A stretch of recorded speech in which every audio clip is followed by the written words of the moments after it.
Hiyo Tamagon. Halo nakama, bagaimana kabar kalian di minggu ini nih? Semoga baik-baik saja ya, dan apa yang terjadi selalu bersyukur dan jangan lupa untuk tetap semangat. Manga One Piece kembali hadir pada minggu ini. Di berbagai forum sudah mengungkap isi bocoran Manga One Piece chapter 1067 yang baru saja rilis. Sebelumnya, terima kasih kepada Redon dan juga World Game Forum yang sudah membocorkan beberapa informasi ini. Flashback sebentar ya, isi di chapter lalu yang dimana terungkapnya ada perang besar di 900 tahun yang lalu antara kerajaan kuno dengan aliansi negara yang sekarang disebut sebagai pemerintahan dunia. Itu pun diikuti dengan terselamatkannya literatur sejarah dari Ohara yang sekarang berada di Pulau Elba. Kemudian tidak kalah menariknya adalah sosok dari Dr. Vegapunk yang asli akhirnya dimunculkan. Oke, sebelum kita masuk ke dalam videonya, Tamagon Pak Merch ada yang baru lagi nih. Kali ini ada desain baju anime yang lagi viral. Denji Chainsaw Man hadir dengan desain yang sangar dan juga menawan. Cukup dengan 99.000 saja untuk harga pre-order kali ini. Karena jika sudah ready stock, harga akan normal di angka 120.000. Untuk 20 pembeli pertama akan mendapatkan gantungan kunci random dari One Piece. Dan ada juga desain terbaru dari Zoro dengan mode asuranya. Harga pre-ordernya seperti biasa ya, 99.000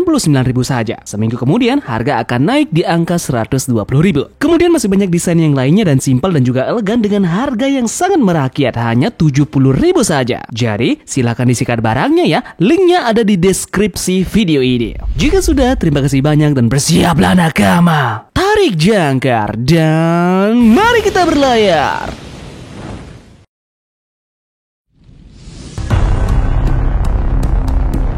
Chapter One Piece 1067 kita kali ini diberi judul Punk Record. Nah, judul ini langsung akan berhubungan dengan rahasia yang berada di pulau ini. Nanti kita akan bahas ini ya, jadi kita akan mulai dulu dari bocoran kita yang pertama. Chapter kita kali ini kembali mendapatkan sampul cover yang terhubung ke cerita sebelumnya. Masih melanjutkan perjalanan dari Jerma 66 dan kali ini ada pada volume 24. Sampul cover kali ini mengisahkan Caesar dan juga Vinsmoke Jaji akhirnya bertemu, kemudian mereka sedang melakukan pertarungan. Masih belum dijelaskan mengapa, apa dan bagaimana bisa mereka bertarung. Apa mungkin ada suatu dendam dari mereka berdua ataupun hanya keakraban dari teman lama. Bocoran yang pertama pada chapter kita kali ini yakni Vegapunk ternyata terlahir sebagai seorang jenius, namun dia juga ternyata memakan buah iblis. Buah iblisnya brain fruit yang memungkinkan dia memiliki penyimpanan pengetahuan yang tidak terbatas. Itulah sebabnya dia memiliki kepala yang besar. Nama buah iblisnya unik, yaitu Nomi. Nomi dalam bahasa Jepang berarti otak. Kemudian judul pada chapter ini mengacu pada bagian atas dari pulau Egghead di dalam telur. Itu terdiri dari otak Vegapunk. Kemudian dalam chapter ini pun terkuak bahwa robot kuno diciptakan kembali di abad kekosongan pada 200 tahun yang lalu dan diserang oleh pemerintahan dunia. Beralih lagi ke CP0. Kali ini CP0 tiba di Egghead. Mereka datang ke sana untuk mengembalikan Seraphim Kuma, namun akses mereka ditolak. Dan akhir chapter pun Kuma asli di Kamabaka bangkit. Dia mulai berlari ke suatu tempat. Yeps, chapter ini mengundang lumayan banyak sekali misteri. Tamagon akan sedikit berpendapat mengenai beberapa hal yang unik mengenai spoiler singkat pada chapter 1067 yang baru saja rilis ini. Nah, ternyata Vegapunk juga pengguna salah satu buah iblis. Saking banyaknya dia menyimpan ide dan pengetahuan, bahkan sampai-sampai dia tidak bisa menyimpannya dalam otaknya. Butuh suatu penyimpanan lagi dan solusinya adalah buah iblis Nomi. Yang jadi masalahnya sekarang adalah kita melihat kepalanya sudah mengecil, bukan lagi besar seperti sebelumnya. Apakah ini pertanda dengan kekuatan buah iblisnya dia bisa untuk membagi beberapa otaknya menjadi beberapa bagian. Kemudian dia bagikan ke masing-masing cloningannya ini. Dan menarik juga untuk membahas tentang bagian dalam dari kepala telur yang ada dalam pulau ini. Dia mengatakan bahwa ini adalah salah satu bagian dari otaknya. Nah, Tamagon sudah sempat berteori dengan hal ini, bahwa kepala telur ini juga merupakan salah satu otaknya. Di dalamnya terdapat memori utama dari pemikiran Dr. Vegapunk dan merupakan robot yang paling tercanggih di pulau ini. Ini akan jadi referensi unik bagi Oda Sensei mengambilnya dari film The Wizard of Oz. Ingat bahwa pulau ini 500 tahun di masa depan. Di film Wizard of Oz ini ada semacam kepala telur yang hidup dan memiliki pengetahuan yang sangat banyak tentang masa depan. Kemudian dalam chapter ini pun terkuak bahwa robot kuno diciptakan kembali di abad kekosongan pada 200 tahun yang lalu dan diserang oleh pemerintahan dunia.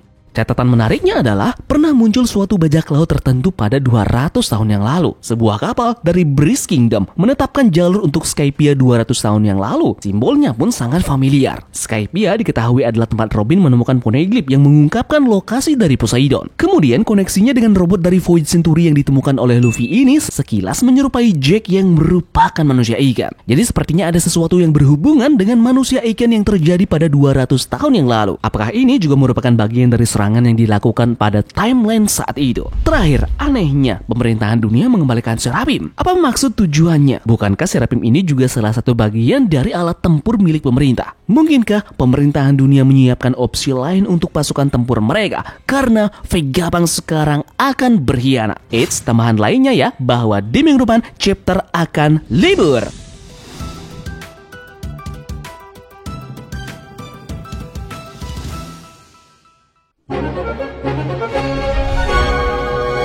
Nah, seperti biasa, jika kita membahas tentang spoiler terbaru One Piece, kali ini Tambago juga sudah siapkan beberapa informasi unik dan juga menarik terkait berita One Piece yang sudah beredar seminggu belakangan ini. Selain itu, Tambago juga merangkum fakta-fakta dalam One Piece yang mungkin belum kalian ketahui dalam video kita kali ini. Jadi, kita akan mulai informasi unik pertama terlebih dahulu mengenai update dari One Piece Film Red. Film Red kali ini akan kembali merambah negara yang akan menayangkannya, dan negara Afrika Selatan terpilih untuk merilis film ini pada tanggal 25 November di bioskop. One Piece Film Red menjadi film dengan pendapatan terbesar di box office dari Amerika Serikat. Film ini menghasilkan hampir 10 juta dolar hanya dalam akhir pekan pembukaannya. Ini pun 10 kali lipat dari apa yang dicapai dari film One Piece sebelumnya. Eits, itu juga melampaui Black Adam pada hari film DC itu dirilis. Yep, selanjutnya ada kabar menarik lagi pada produksi One Piece live action yang akan diadakan oleh Netflix. Kita kembali mendapatkan kabar mengenai beberapa aktor yang akan memerankan karakter One Piece di live action ini. Kali ini ada aktor Rory Acton Burnell yang akan mengumumkan dia akan memainkan Nezumi pada One Piece live action.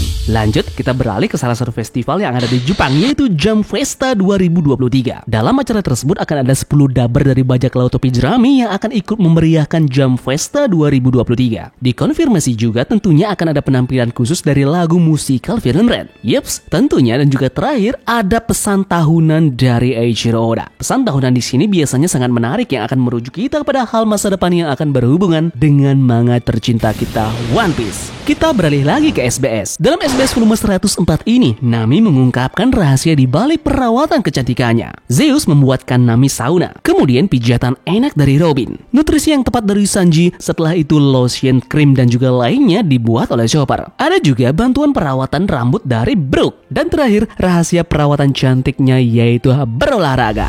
Dalam SBS volume 104 ini juga Oda menggambar ikat pinggang dan juga anting Haramaki Zoro versi karakter manusianya. Apa kalian masih ingat dengan Pulau Pemenang? Yaps, ini adalah tempat di mana Kurohige dan juga Trafalgar di Waterloo sedang melakukan pertarungan di dunia baru. Mungkin nama dari pulau ini mengacu pada siapapun yang memenangkan pertarungan besar akan muncul sebagai pemenang. Namun, itu semua hanya permainan kata-kata yang sepertinya memang dimainkan oleh Eiichiro Oda. Melihat dari bagaimana bentuk dari Pulau Pemenang yang kita lihat pada chapter kemarin, disinyalir seharusnya nama pulau ini bukanlah Winner, melainkan Pulau Weiner. Yeps, karena pegunungan yang ada di sana terlihat seperti sosis Jepang. Mungkin di sini Oda Sensei melakukan plesetan, sangat jelas bahwa bentuk mereka sangat amat mirip. Inspirasi Oda dalam membuat karakter One Piece di film tidak habis-habisnya. Kali ini Tambago menemukan satu hal yang juga mungkin Oda Sensei dapatkan dalam sebuah film. Ini terlihat dari kostum yang dipakai oleh Luffy di Pulau Egghead. Kostum Luffy sangat futuristik dan ini mengingatkan kita pada film Tron. Benar-benar begitu mirip kan kostum mereka berdua? Film ini pun juga sangat unik yang mengisahkan sebuah dunia virtual seperti kasus Pulau Egghead yang dibuat oleh Dr. Vegapunk. Dan terakhir, masih ingatkah kalian dengan kilas balik Jewelry Bonnie yang bertemu dengan Bartolomei Kuma pada waktu dia masih kecil? Penampilan dari Kuma benar-benar sangat berbeda seperti apa yang kita lihat sekarang. Dulu ternyata dia menggunakan sebuah kacamata dan juga jas aneh seperti jas seorang peneliti lab. Mungkinkah dulu Kuma ini adalah peneliti di organisasi Meds bersama dengan Vegapunk dan juga ilmuwan lainnya? Untuk referensi ini adalah jas yang begitu mirip yang dipakai oleh Bartolomei Kuma. Ini identik dengan mantel yang selalu dipakai oleh peneliti Vegapunk di Punk Hazard. Yeps, mungkin itu saja yang bisa Tambago sampaikan terkait dengan bocoran manga One Piece chapter 1067. Kemudian ada juga beberapa informasi penting dan juga menarik dari One Piece seminggu belakangan ini. Terima kasih dari kalian yang sudah menonton video ini ya, dan Tambago ingatkan sekali lagi, di minggu depan chapter akan libur. Sekian dari Tambago dan turunkan jangkar. Mari kita berlabuh.